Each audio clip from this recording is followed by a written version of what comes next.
gagawa po tayo ng special custard cake a la Daisy's Home. Ang kailangan natin ingredients is sifted 1 and 1/2 cup of cake flour, 1 and 1/2 teaspoon of vanilla extract, 6 whole egg. Isa-separate po natin yung egg white and egg yolk. 1/2 cup ng canola oil or corn oil, pwede din. 1/2 cup ng fresh milk. 1 and 1/2 teaspoon of baking powder. 1/2 teaspoon of cream of tartar. 1/2 teaspoon of iodized salt or rock salt. 1/4 cup ng white sugar for meringue. And 1/2 cup of sugar ulit para sa ating mixture. So, let's get started! Ang una po natin gagawin is hahalo po natin yung ating baking powder sa ating cake flour. And then, yung ating salt. Then, imimix lang po natin to.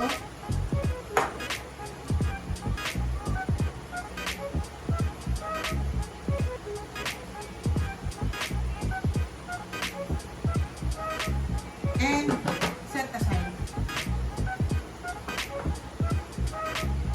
This time, pagka-separate po natin yung ating egg yolk and egg white.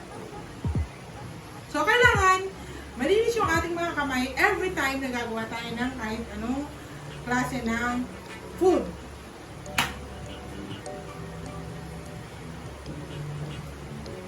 So, kailangan walang mahalong egg yolk sa ating egg white. So, ganito lang akong mag-separate. And make sure na meron tayong basahan every time na gagawa tayo ng meringue. Kasi, minsan, nagkakaroon ng egg yolk yung ating kamay. So, kailangan malinis.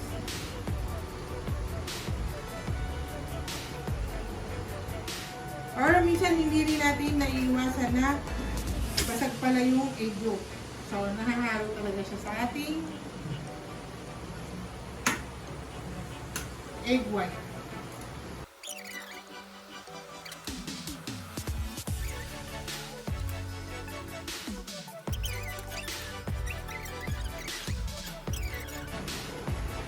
So, set aside po muna natin yung ating egg white.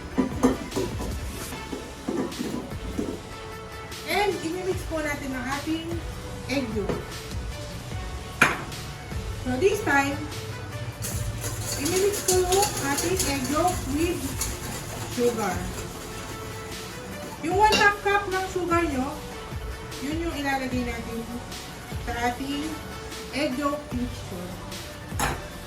So, mix lang. Ganyan. And then, ilalagay po natin yung ating oil.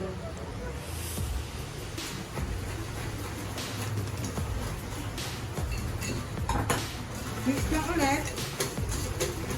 And then yung ating milk.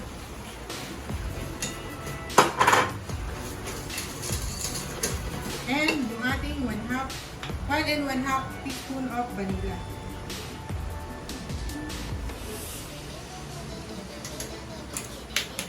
And then mix lang.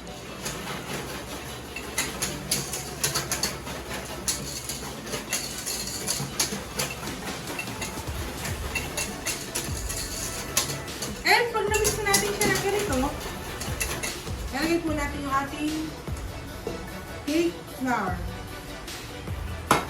And hahaluin lang natin to until maging smooth.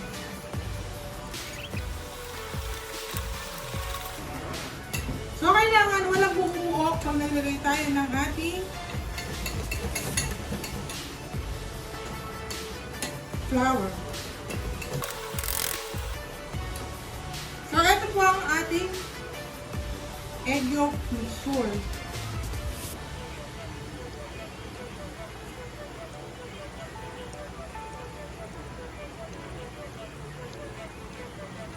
So, ito po ang texture. Yan. Ito po ang texture ng ating egg yolk and flour mixture. This time, side by side po natin siya. And, gagawa tayo ng ating meringue. So, from egg white, lalagay po natin yung ating cream of tartar. And then, mimix lang po natin siya.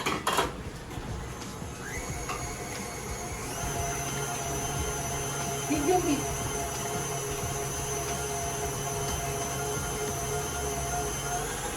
Or high heat.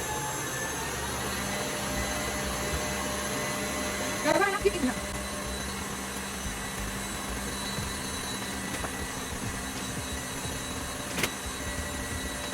Pag nakita nyo na ganito ang ating egg white, dahan-dahan lang po natin ilalagay yung ating sugar.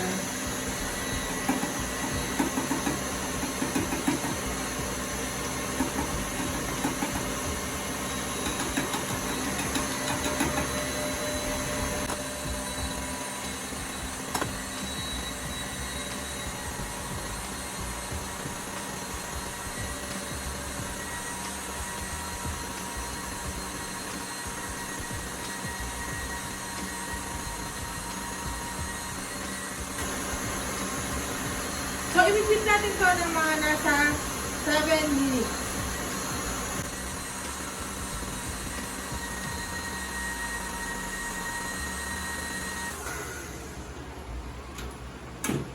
So, ito na po ang ating meringue.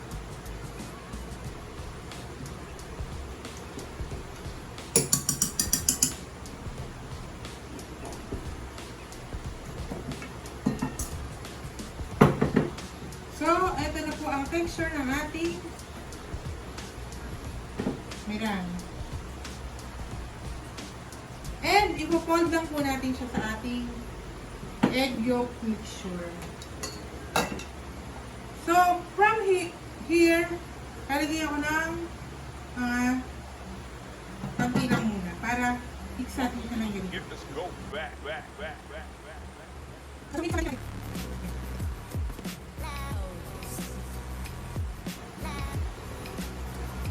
And then, mga 3 batches po ang kailangan nating hati na po.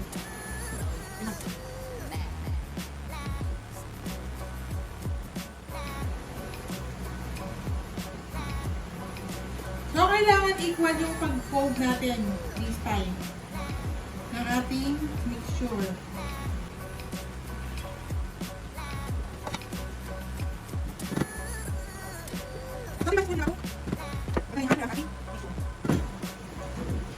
So, this time, i-fold lang natin siya. Cut and fold.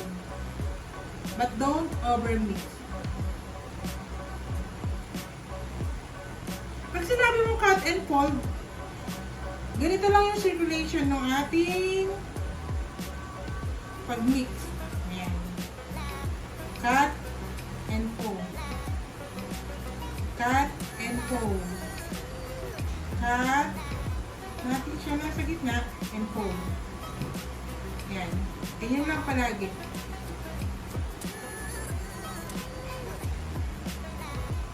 Para even yung maging result na ating ginagawang mixture.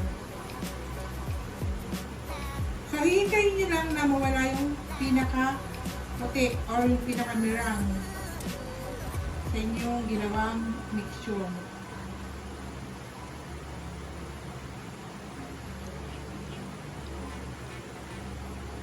So, kailangan naka-preheat na yung oven nyo or okay na yung binake nyo na.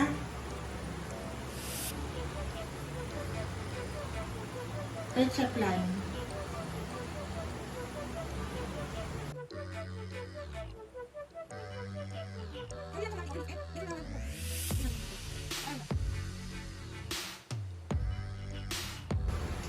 ito yung ating mixture. A few minutes ago. Custard cake. So, ito ang aking syrup. And then, ilalagay ko yung aking leche flan mixture. And, ibe-bake natin siya sa 350 degree Fahrenheit.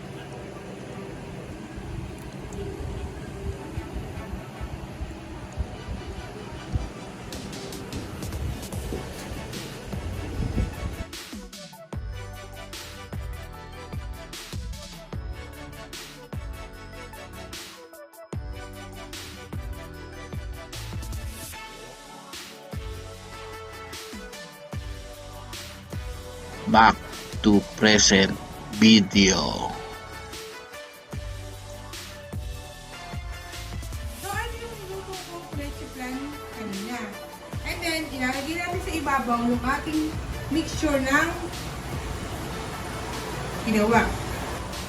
Then, isasalang natin siya sa 350 degree Fahrenheit.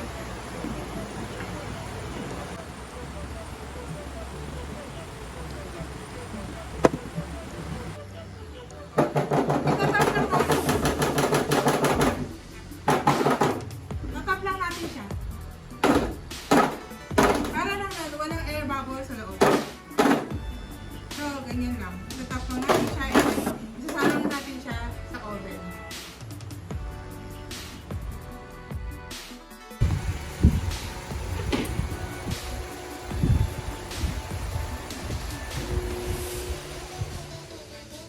This is custard cake.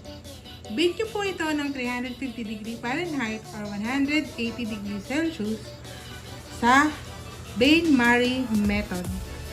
I-bake po natin siya ng 30 to 35 minutes or until golden brown. Do a toothpick test para sure luto bago nyo ilabas. And pagkaluto niya, wag nyo muna siyang ilalabas ng mga 30 minutes para hindi mag-shrink ng inyong custard cake. So, luto na po ang ating custard cake. Huwag po muna natin kukunin yung ating cake sa loob ng oven. Patayin po muna natin ang ating oven. Buksan po natin yung door niya. Lagyan natin ng basahan para hindi mag-shrink. Iiwan po natin siya dyan ng 30 minutes to 1 hour. Luto na po ang ating custard cake.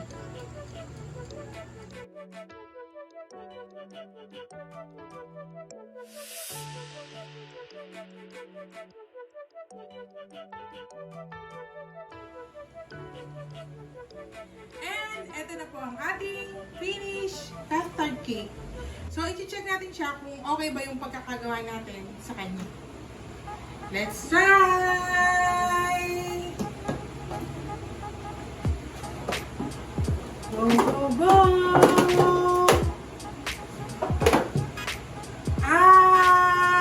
Flip lang po natin siya ng ganyan. And let's check kung okay ba siya.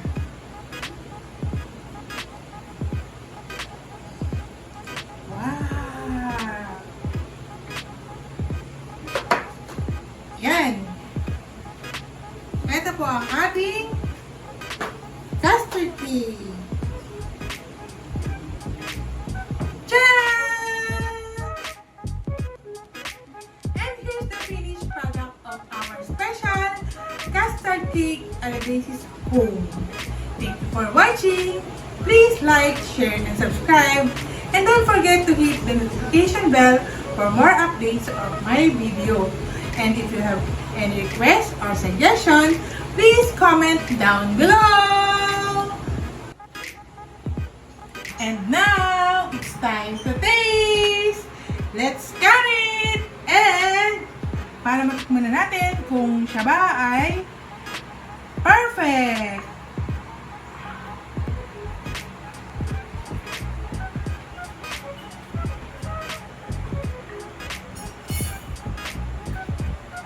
So,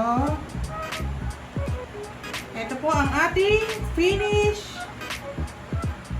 product ng ating custard cake. Let's eat it! Try, try, try! Wow! Ang lambot, ang sarap! Napakasarap! The best! Thank you for watching! See you on my next vlog! Bye-bye!